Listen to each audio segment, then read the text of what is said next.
മൂന്നാമത്തെ പഠന പ്രവർത്തനമായി നൽകിയിരിക്കുന്നത് ഒരു അമീബയുടെ ചിത്രം തയ്യാറാക്കാനാണ്. ഡ്രോ ബേസിയർ ലൈൻ ടൂൾ ഉപയോഗിച്ച് ഒരു ബഹുഭുജം വരയ്ക്കുക. ക്രമമല്ലാത്ത രീതിയിൽ ഒരു ബഹുഭുജം വരയ്ക്കുക.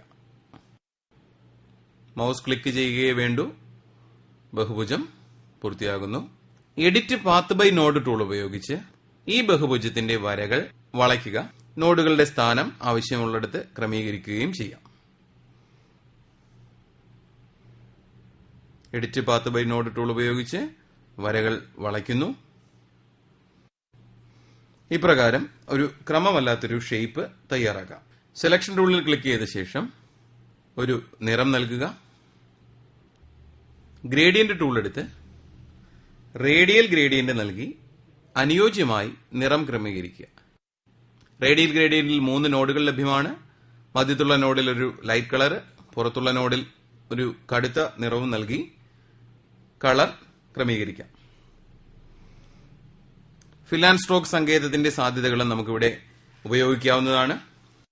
സർക്കിൾ ടൂൾ ഉപയോഗിച്ച് കോശമർമ്മം, ഫേനം എന്നിവ അടയാളപ്പെടുത്താം.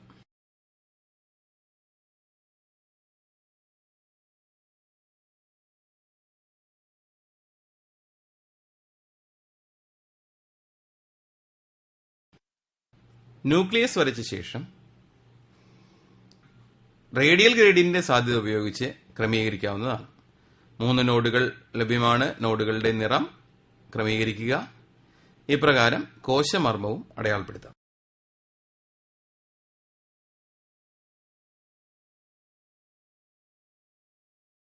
പെൻസിൽ ടൂൾ ഉപയോഗിച്ച് ഇവയുടെ പേര് അടയാളപ്പെടുത്തുന്നതിന് വേണ്ടിയിട്ടുള്ള വരകൾ വരയ്ക്കാവുന്നതാണ്.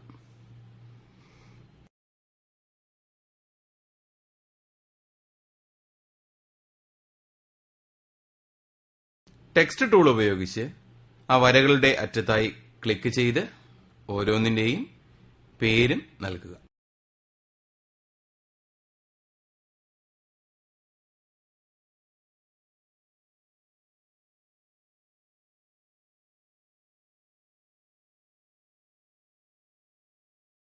ഇപ്രകാരം അമീബയുടെ ചിത്രം പൂർത്തീകരിക്കാം.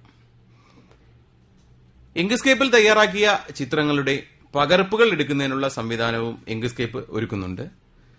ഒരു ചിത്രത്തിന്റെ പകർപ്പെടുക്കാനായി സെലക്ഷൻ ടൂൾ ഉപയോഗിച്ച് സെലക്ട് ചെയ്യുകയോ കൺട്രോൾ എ എന്ന സാധ്യത ഉപയോഗിച്ച് സെലക്ട് ചെയ്യുകയോ ചെയ്ത ശേഷം അതിന്റെ